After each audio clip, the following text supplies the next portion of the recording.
friends, it's Kristine with Queen City Stamp Art, and I'm back this week with another Clean and Simple card. This time I'm featuring the In the Pines bundle. So the bundle consists of this beautiful pine stamp set, as well as a pine woods die set. And when you purchase the bundle, you save 10%.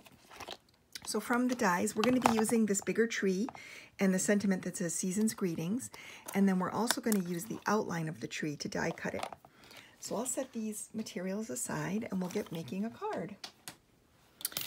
So we're going to start today with a base card in Pool Party. I like Pool Party for Christmas cards. I feel like the light blue really sets off the red and green for Christmas and gives it a very fresh look.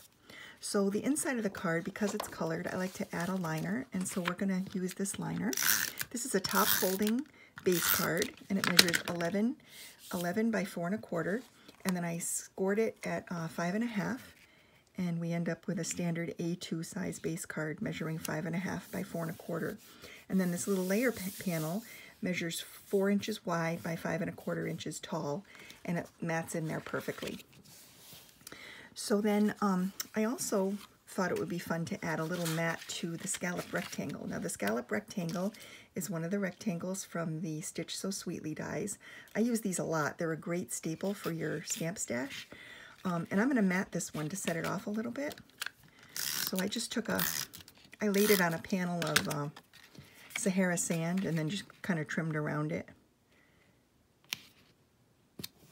Just like that. And then we're going to glue this directly to the base card as well.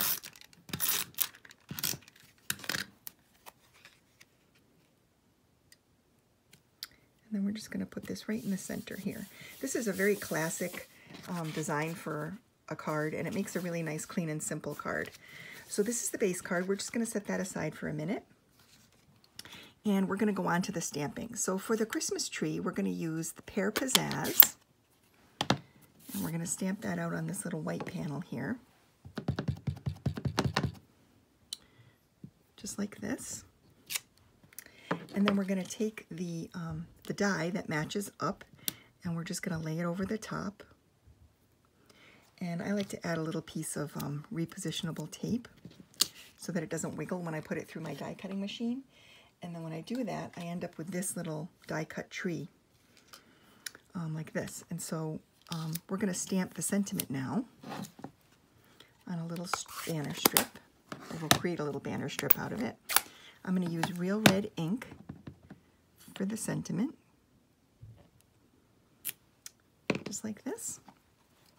And then I'm going to use my scissors to just banner the ends.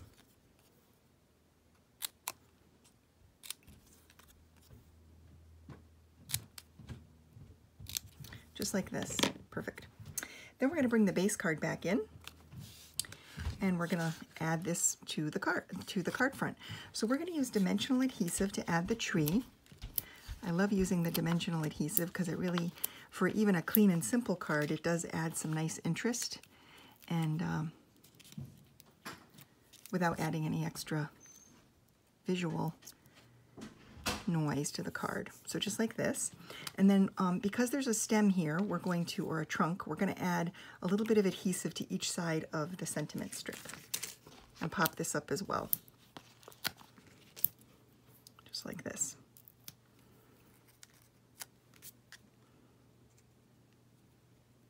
At the base, just like that.